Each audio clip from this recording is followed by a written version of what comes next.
Alternatives to no and negative parenting language. As you read this, your first reaction may be to wonder why you need to consider alternatives to saying no and reducing the uses of negative language with your kids. It's a valid question. The crux of the matter is that you do need to set boundaries as a parent, particularly when you need to act quickly to keep your child safe.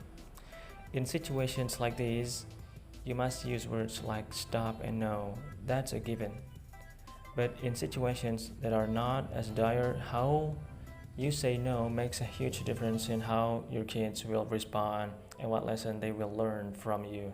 And after all, that's what we are trying to do as parents, help shape and mold our children into the people they will become. Read on for some great alternatives to saying no. At this point, you may be thinking this only applies to toddlers, but it can be applied just as effectively to older kids. My friend Jan recently experienced this with her older daughter, who was having a fight with her best friend.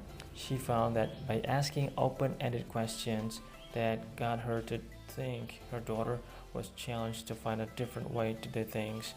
And the bonus? Her daughter modified her own behavior without having her mom dictate to her what she should do.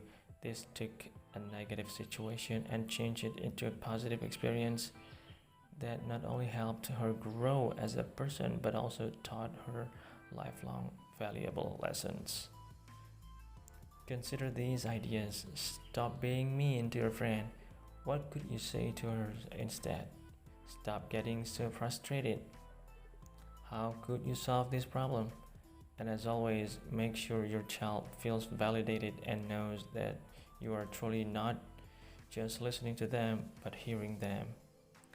Let them know that you empathize and understand their feelings.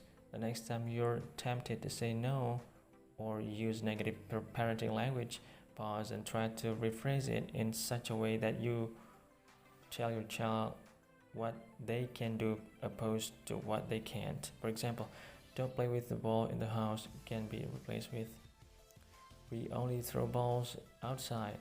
Challenge yourself as a parent to see how many of your no's and negative parenting language you can phrase more positively. It's so worth it.